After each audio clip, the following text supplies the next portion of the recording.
My name is Jordan Lachler. I work at the University of Alberta in the Department of Linguistics. My other day job is as the director of SILD, which is the Canadian Indigenous Languages and Literacy Development Institute. I originally from the States, so I'm an American, and I've been here in Alberta at the U of A for about 12 years now.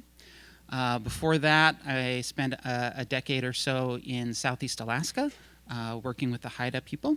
So when I introduce myself, I introduce myself in Haida because that is the community that I was adopted into. When they graciously allowed me to leave and to come to Alberta, they said, anytime you are in a gathering of important and wonderful people, always make sure that you introduce yourself and give your Haida name and let people know that you still belong to us. And so I have tried to keep that promise for the last 12 years, even though I'm here on Treaty 6 territory. I am a white guy from the suburbs. I am a linguist. This is what my training is in. And the type of linguistics I do is around language documentation and revitalization. So for the past, let's say, 30 years or so, I've been really fortunate to be able to work with a really wide range of communities in the US and in Canada and other parts of the world to try to help out as best I can. Use this training, this schooling that I was fortunate enough to get, and to try to share some of those skills with people on the front lines of language revitalization. And that's what I continue to do. That's what brought me here to Alberta to work at SILD, because that's what we do at SILD. That's the whole point that's why we exist, right? Is to find those ways of supporting those of you who are out there doing the work every day, whether that's in the schools, in your homes, in your communities, nowadays online, in all sorts of different places. Finding ways that we can take some of this academic stuff that we know about and turn that into something that's actually useful for folks. So I'm going to talk a little bit about a group that I think doesn't get as much attention as they could or as they should. This group that I call independent language learners. When we talk about ways of learning languages, whether Indigenous languages or other types, we've already heard so many great presentations today talking about different ways of learning. One way of looking at the different kind of learning environments that people are in is this sort of three-way distinction that I've found helpful for myself over the years. And that's this difference between learning in what you might call a structured environment, right? Something like a class, whether that's in K-12 or post-secondary, learning in some kind of structured environment versus learning in what we might call a semi-structured environment. So if you're learning the language through, say, a mentor-apprentice program, saying working with an elder, working with your auntie, working with your grandpa, whoever it happens to be, versus trying to learn on your own, where you don't have those kinds of supports available to you. Now, one thing we've seen that's changed a lot in the last 20 to 30 years is there's been a lot more opportunities to learn Indigenous languages in a structured environment. Lots more schools teaching Indigenous languages, lots of people hiring Indigenous language teachers, lots of more teachers being trained, lots of time and money being spent on curriculum development at all different grades levels. There's been a big focus and a big growth in that area around learning Indigenous language in that kind of structured environment. We've also seen a lot of growth in the last 20 years around that kind of semi-structured, those mentor-apprentice programs, right? This is something that sort of came to North America through folks in California, these Indigenous language activists in California, and now it's spread, well, really around the world, but certainly all across North America. And we see some really successful mentor-apprentice programs happening in community after community all across the country. We saw a few of the younger folks today who are presenting, talking about their experiences in that kind of mentor-apprentice program. But for myself, at least, when I travel around and meet people in different communities, very often the people I meet kind of fall into that third category. people who are trying to learn their language, but they're not in a class. They're not part of an official mentor-apprentice program. They're just trying to learn as best they can, right, in whatever opportunities come along. But they're really, in a sense, kind of out there on their own. I don't have the numbers, I don't have the statistics, but there are days when I feel like that's maybe the majority. That third group is maybe the majority of folks, certainly of adult learners, right? The little kids who are going to school, they're getting that chance to learn in the structured environment. But for the adult learners, it feels sometimes like most adult learners of Indigenous languages are kind of doing the best they can, but they're kind of out there on their own and not always, supported as much as they could be or should be. So when we think about structured learning, there's all sorts of kind of obvious advantages that you might have if you're learning a language in that more kind of structured environment. So certainly just having access to language resources, right? So if you go to a class, they might give you a textbook. They might give you a dictionary or a glossary or a storybook, or at least some kind of handouts, right, of what you're going to cover in class, right? You go to the class and you get those resources, right? They're basically given to you. You get regularity of learning sessions. So if you're taking a class, well, I've got class. I have a Cree class with Dorothy every day from 1 to 2. Great, that's regular. I can build the rest of my life around that schedule. Or I go to one of Wayne's classes on Saturday afternoons. Great, I know I've got that. It's there all the time, and I can sort of build the rest of my schedule around that.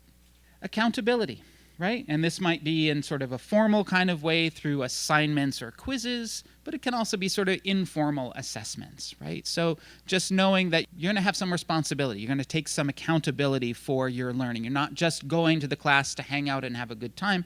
You're really there to learn. When you're in a class, right, you have sequenced learning, right? Someone, the teacher or the person who wrote the textbook or the person who designed the curriculum, right, they've decided for you what you're going to learn first, what you're going to learn next, what comes next. Am I going to learn weather phrases, or am I going to learn color terms, or am I going to learn clothing? Well, you don't have to decide that if you're a student in a class, because the teacher is going to tell you, yeah, we're going to learn color terms first, then we're going to talk about the weather, then we're going to talk about clothing. And that's the order we're going to go in. And you don't have to think about it.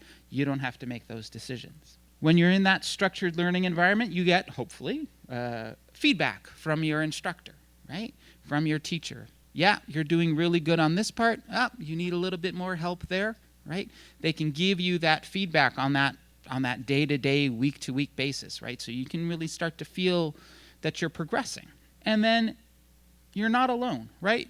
I mean, unless you're the only person who signed up for the class, which does happen sometimes, but usually there's at least a group of folks, and sometimes a really big group of folks, right? And you're all in it together, right? You are a cohort, you're a group. And look, language learning is hard under the best of circumstances. This is not an easy thing to do, especially as an adult, right? It doesn't get easier as you get older.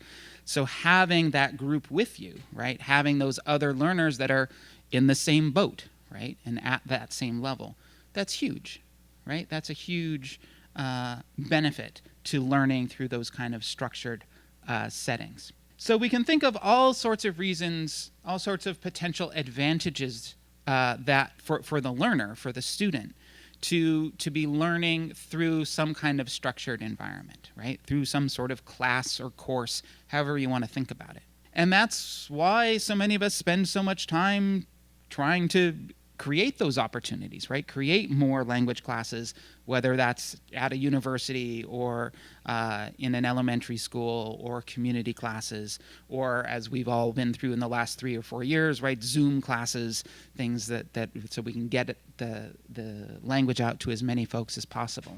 But when you're an independent learner, when you're doing it on your own and you don't have the benefits of learning in that kind of structured environment, not only do you have to you still have to do the same work of actually learning the language, which it's already a huge task, right? But you actually have extra work that you have to do just so that you can do the work of being a language learner. So very often for independent learners, they have to kind of find their own resources. They have to track these things down. Now, nowadays, as more and more resources are out there, you can order things off of Amazon, you can Google up, Cree language resources or Dene language resources, and you can find some things there. It's getting a little bit easier, but it's a lot of work to try to track down, right, some of these resources, especially ones that are going to be helpful for you or that are in the right dialect or that are at the right level to kind of match your own level of language. So it's a job, it's extra work, right, to find and make sure that you're getting access to those resources, whether they're books or videos or audio, whatever it happens to be. If you're an independent learner, you've got to create your own learning schedule, right? Because you don't have a class to go to every Monday, Wednesday, and Friday at 10 a.m. It falls onto you to be the one who says, okay, I'm going to make my own schedule. I'm going to be responsible and accountable to myself that every Monday, Wednesday, and Friday, I'm going to sit down and I'm going to practice Dene. And every Tuesday and Thursday, I'm going to sit down and practice Tsutina. You've got to make that schedule for yourself. Some people are really good at that. And then there's people like me who are not good at that at all, right? This is hard. You have to create your own system of accountability for learning, right? If there's nobody checking up on you, in a sense, right? Like when you go to class, right, like if the person next to you did their homework this week. You can tell whether they've been doing the work. But when you're by yourself, there's nobody to check up on you. There's nobody to make sure, that you're putting in the time and making the effort, right? Just the only one is the voice in your head to tell you whether you've been doing that or not. So how do you have that same sense of accountability when you're kind of out there on your own?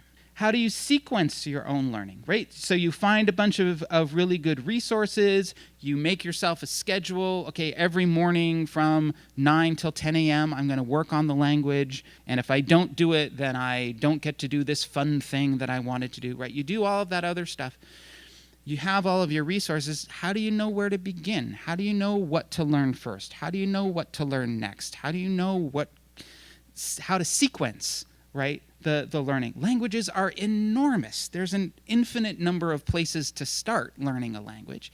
And sometimes that can be overwhelming, right, when there isn't just a one obvious way to do something, right? Having all of those choices is a little paralyzing sometimes. So how do you do that? How do you sequence your own learning? How do you get feedback? Like, am I doing this the right way? I'm out here trying to learn this language on my own.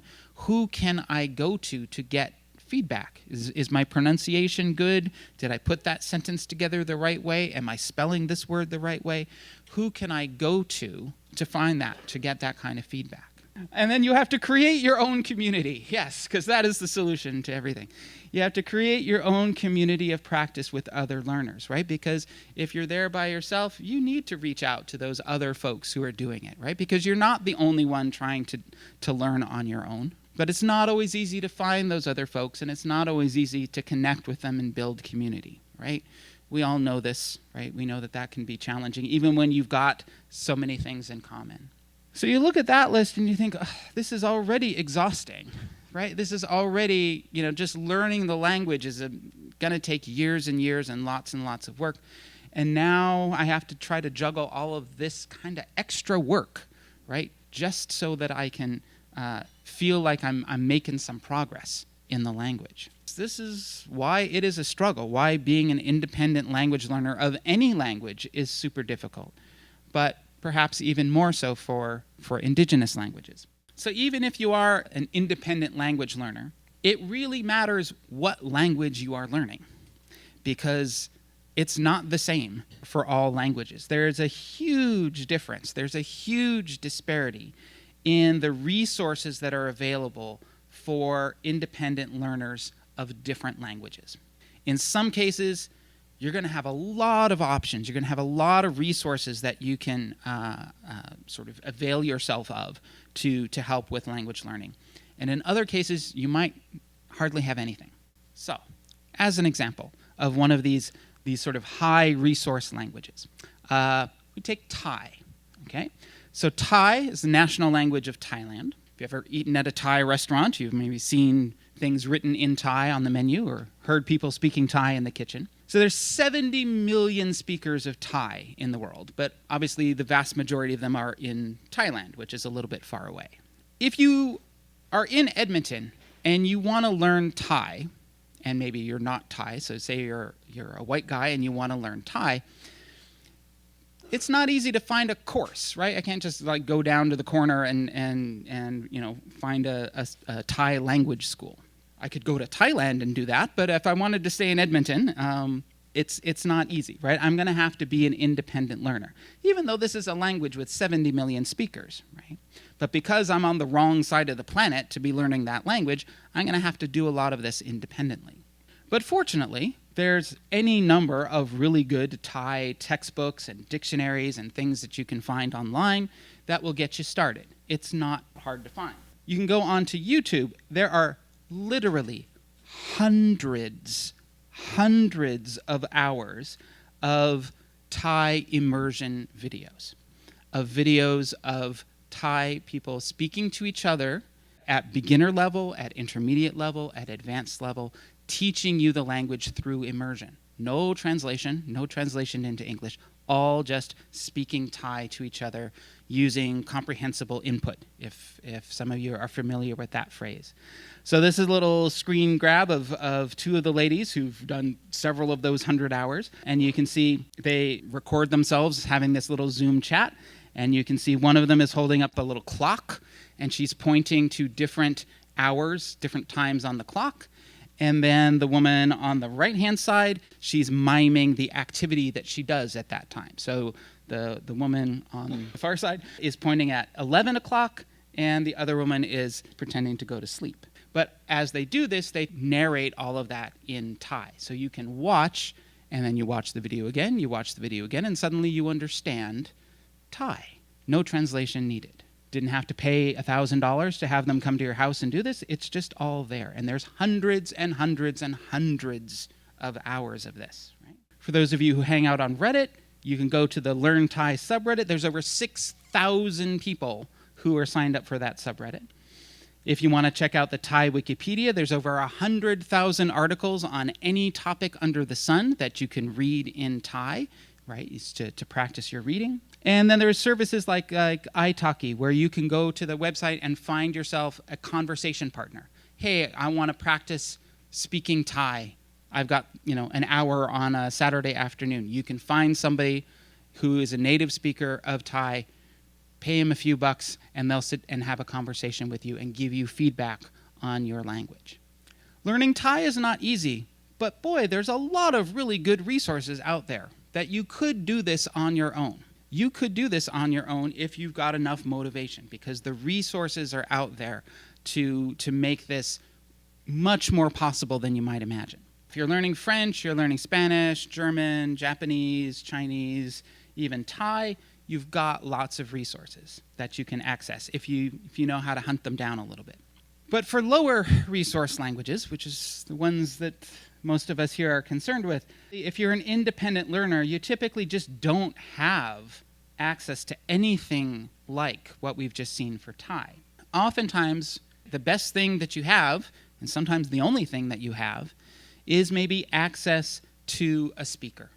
Some access to a speaker. Hopefully, ideally, in your own home. That's the dream, right? But for most folks, it's, I've got somebody in my family that I know, someone who I can call, someone who will give me a little bit of time, right, to practice the language with. Usually on that kind of informal or casual basis, but sometimes in that more structured mentor-apprentice kind of way. Because I'm a linguist, I had to come up with a name for this type of person. I've been calling them SILRs, for speaker-aided independent learners. So you're learning the language on your own. You're not in a class. You don't have that kind of same structure that you would have if you were enrolled in a course. But you do have help from speakers. You do have some access to native speakers. So they're there to aid you. Maybe they're not there all the time. Maybe you can't, just call them up in the middle of the night and make that possible. But you do have at least some access to a speaker to help you out. So I've been trying to think about this group, these SILRs, these speaker-aided independent learners, because we spend a lot of time thinking about students. Spend a lot of time thinking about people who are in courses and in classes. We spend a lot of time thinking about language apprentices, right? People who are in a mentor-apprentice program. But I think sometimes, well, I'll speak for myself. Sometimes I feel like I don't pay enough attention or don't think enough about what we could be doing for those more independent learners, right? Folks who are out there trying to learn. They've got just as much heart as anybody else for learning. They've got the commitment. They just don't have the connections or the resources or the options to do it in the way that other people are doing it. In thinking about folks like that, tried to think of what are some things that we might be able to create that could be helpful for folks in that situation, and maybe for folks in other situations as well. But thinking about those independent learners who do have some access to a speaker. So we've been developing over the last year or so a few of these kind of resource building tools. And we're going to demo a couple of them for you here to kind of demo how these tools work, right? And kind of how we've been designing them. They're all still very much in development. And one of the reasons I'm excited to come here is to start to share this a little bit with a wide group of folks to get feedback on how these are looking. Because we want to make them as useful as possible to people, but we know that what's useful to one group in one community in one language is going to be different for a different group and different learners in a different language. So this is not about creating a one-size-fits-all kind of scenario. It's more about trying to build some resources and some tools that will be helpful for folks, right? The tools we're going to see, we've been developing them and field testing them over the past year as part of our partnership with our friends at Alexis First Nation and their Heritage and Language program, as part of a project that was funded by SILR, who has brought us all here today, to create a corpus of Stoney language. So we've been really fortunate over the past year to work with about a dozen fluent speakers of Stoney, and they've been helping us to field test some of these tools that we have here as part of building out a corpus of Stoney language. So we want to say ishnish to all of the junior elders who've been helping us to develop these tools. They take anything that's wrong with them is not their responsibility. It's all anything it's ours. But it's been great to be able to partner with them, both to do the work on Stoney and to create these types of resources. But now hopefully to take some of these and be able to spread them out to other communities. So for today, I'm going to try to demo two of the tools we've been building. One of them is a phrasebook generator, and the other one we're calling the photo narrator. Now, I will say I've tested this out at least 14 times today, and everything worked fine so long as no one was looking at me. But this is technology, and so the chances of something going wrong because I'm standing up in front of you and there's a camera on me is really high. But we're going to cross our fingers and hope that it all works just fine. Okay, so a couple of things to say. These programs that we've created, you can download them. They run just on your laptop. This is not based in the cloud. This is not an app. This is not anything. You don't have to be connected to the internet at all. This can run just on your laptop. Don't need any fancy equipment. I mean, if you've got a nice microphone you can plug in, that's always good. But even just using the microphone that you've got in your laptop is more than good enough in most cases. When you click on the little phrasebook generator, it takes you to this little page that says, "Hi, I'm the phrasebook generator. Please click here to turn on your microphone." You do that, and you allow it to do so. And then what you see here is, let me walk you through what you see here on the screen. So what you want to focus on first is this part down here in the bottom in green, where it says choose a sentence to record. You can see down there, right, that we've put in a number of phrases in English, right, but sort of simple phrases related to different topics. we've got some topics, some phrases related to age. So I'm 20 years old. I'm older than you.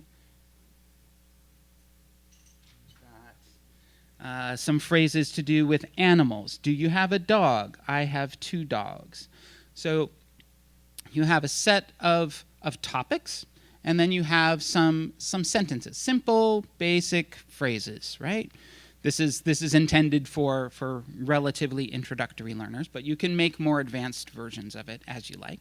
Okay? So you have this program. It just opens there, it runs in your web browser.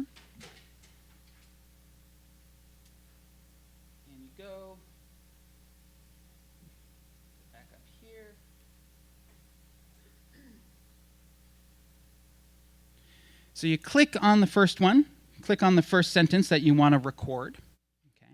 So you click on it, you get the nice little yellow box around it, so you know that's the one you've clicked on. And then that phrase, right, that English phrase, the English prompt, right, then shows up at the top in the little orange box there. It says, "How old are you?" If you're a learner and you're sitting there with your auntie, your cousin, whoever is a speaker that you're working with, you can click on that. It'll put that little phrase there up at the top. And then when the speaker is ready, you hit record.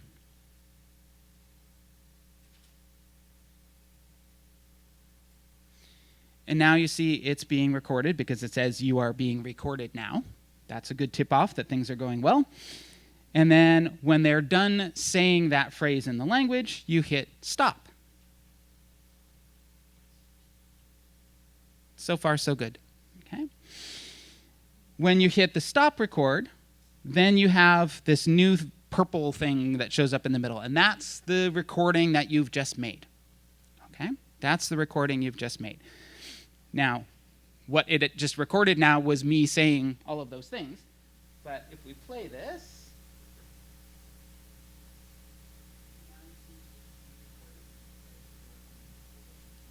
hard to hear because we don't have the speakers hooked up here, but it's just playing back what I just said, right?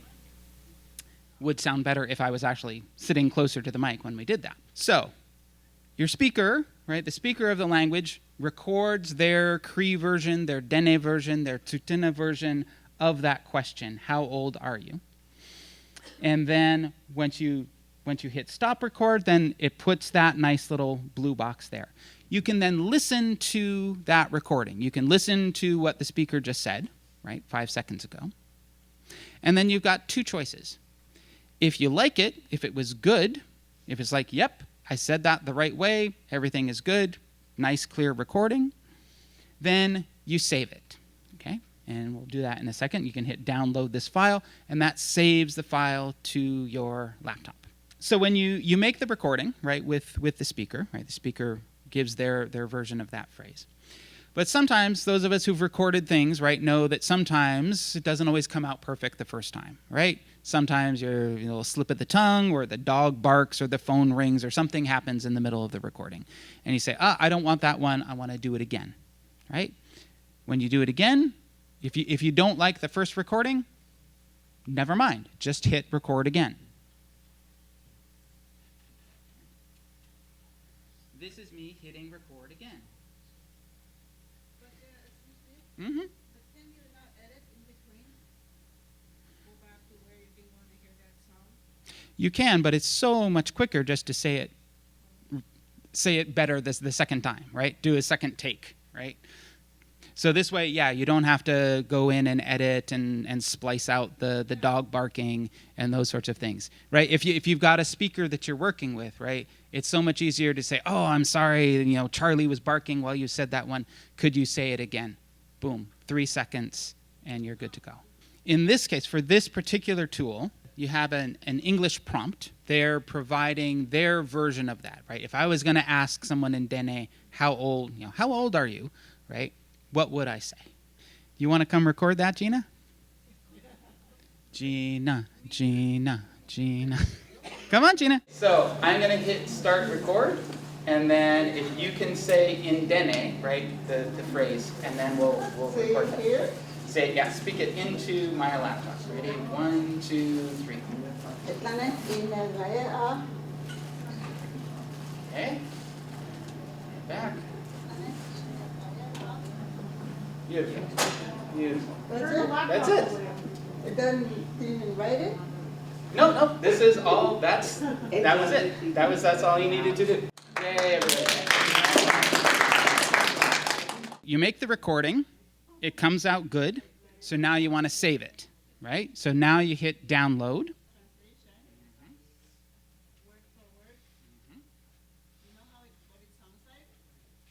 If you like the recording, then you hit save, and you save it into this little audio folder here.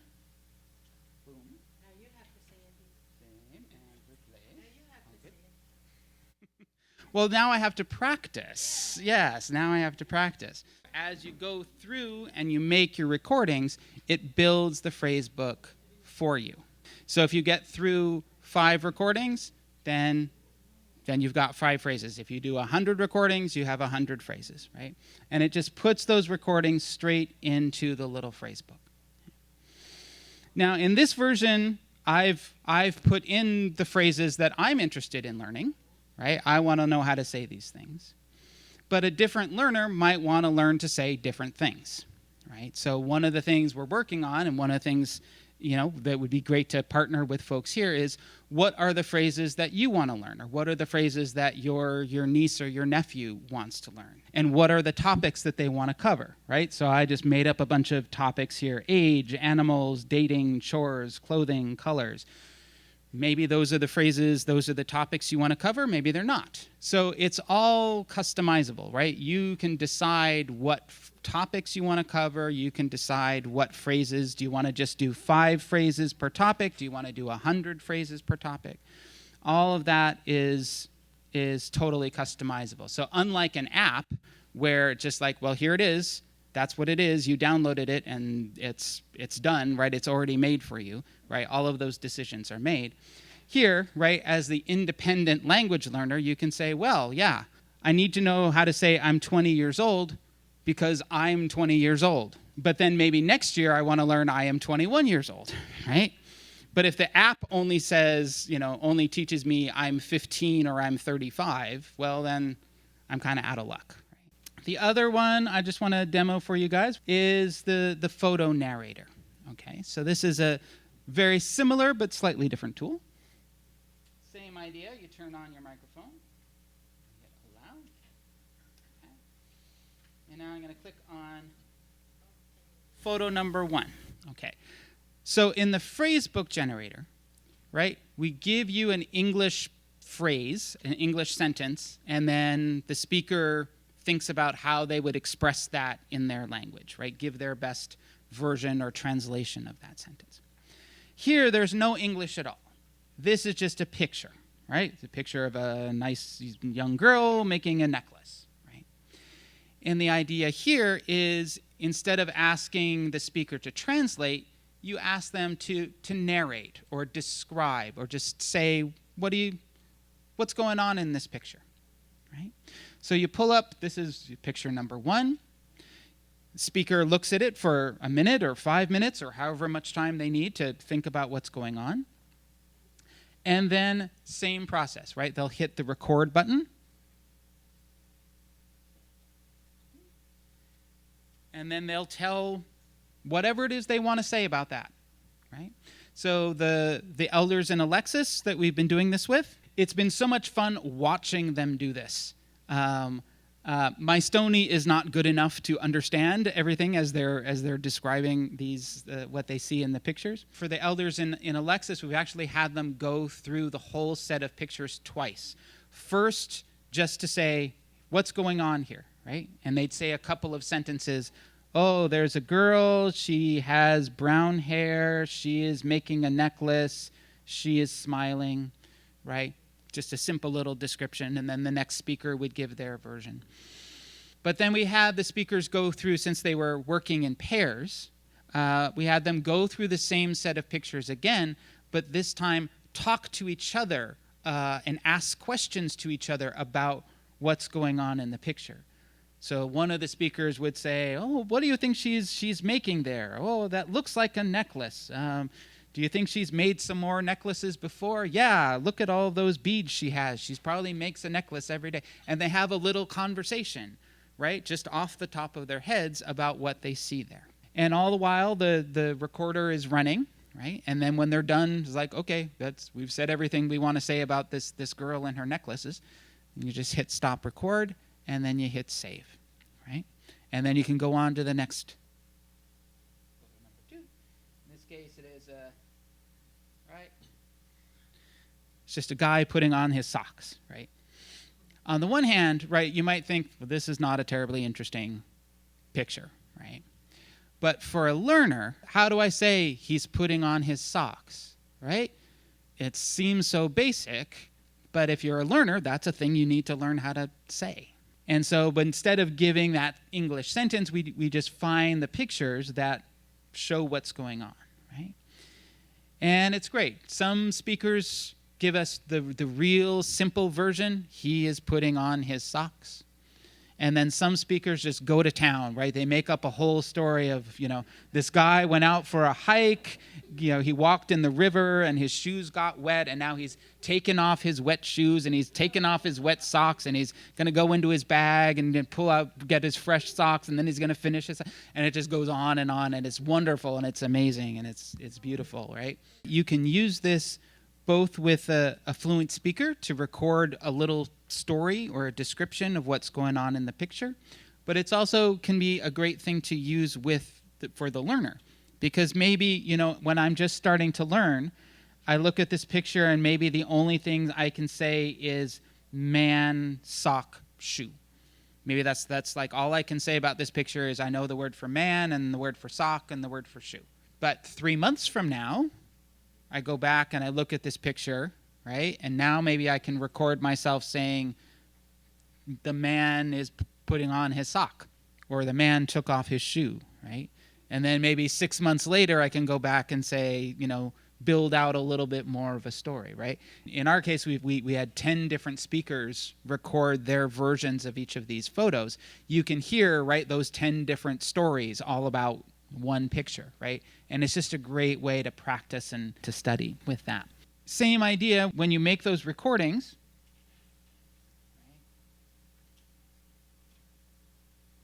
They just go immediately into another little web page that has the picture and then has the audio clip there next to it, and it just automatically builds those for you. And then you can look at the picture and listen to those recordings immediately, and then as many times as you want. It builds up that kind of little library. When we did the recordings with the elders in Alexis, we randomized the photos because we wanted to keep it interesting. We didn't want just like 100 photos of animals and 100 photos of clothing or something. So it was different each time, just to kind of keep their interest through the day. When we build this for learners, for folks who are studying the language, right, it'll make more sense. Let's put together a few pictures that are just about pets. What is your cat doing? What is your dog doing? Let's put together some pictures that are just about food, just about clothing, etc. Now here, whoever this lovely young lady is, right, this is just a stock photo, right, that you find on the internet. You can use your own photos, right? You don't have to use photos of nice little Washishu girls. You can actually, use photos from your own community, your own family, right? You can build it yourself using the photos that are meaningful to you. Because this is just going to live on your computer. This is not going to live on a website. No one else is going to see the picture of your granddaughter who's making the bracelets. No one's going to hear those recordings. It all is just going to live on your own computer unless you choose to share it, right, with anybody else. And then that's totally on you, right, how you want to do that. So we've been building these kinds of tools. They started off as tools that we were making for the purpose of language documentation, to get recordings from fluent speakers so we can build this amazing corpus of Stony language. But with a few little tech tweaks, right, I think we've got the basis of some tools that could be really useful for those independent learners, for language apprentices, folks working with their mentors. You build it yourself. and then it's in the right dialect. It's, you know, you've recorded this, your own speakers that you want to work with. You can listen to it as many times as you want. You can share it with whoever you want or not, right? It's all totally up to you. And it's free. There's no cost to this. You don't have to hire an app company for $100,000 to build this, right? And then worry that, you know, somebody needs to be hired just to maintain it and make sure it still works. This is free. The cost is the time of doing it, right? And of sitting there and practicing or picking which photos you want or which phrases, right? So it takes a little bit more work to design it yourself, but then you've got the thing that you want, right? The thing that meets your needs the best. So those are two of the tools. We built a couple more that are around literacy training, some tools to help transcribe. So if once you have these recordings and you want to practice transcribing them so you can add in, say, the written Dene phrase there next to the English, then we've got tools that can help with that. But for today, I wanted to just kind of demo those two for everybody. But like I said, you know, we're in the process of building these. We're really interested in trying to share this out with everybody. And we know that, you know, the versions that you know, Sandra might come up with are going to look really different than the versions that Gina might come up with. You know, we don't want to just create one cookie cutter solution here and then say, here, use this. It's the perfect system. You know, it's really, we want to be able to collaborate and work with folks and then learn, right, what really works best in these types of situations. So anybody who's interested and wants to know some more about these tools or to work with us to develop this for your own language and your own learners, to send us an email at sildualberta.ca. We would love to work with anybody on this because this is the kind of stuff we love to do, and it's really exciting for us to take, you know, when we have the chance to take some of the work we've done with one community and then turn it into something that we can share with so many other communities is really exciting for us. So I want to thank everybody for listening to me today. Thank you for all the excellent questions and suggestions. And masicho. Yay,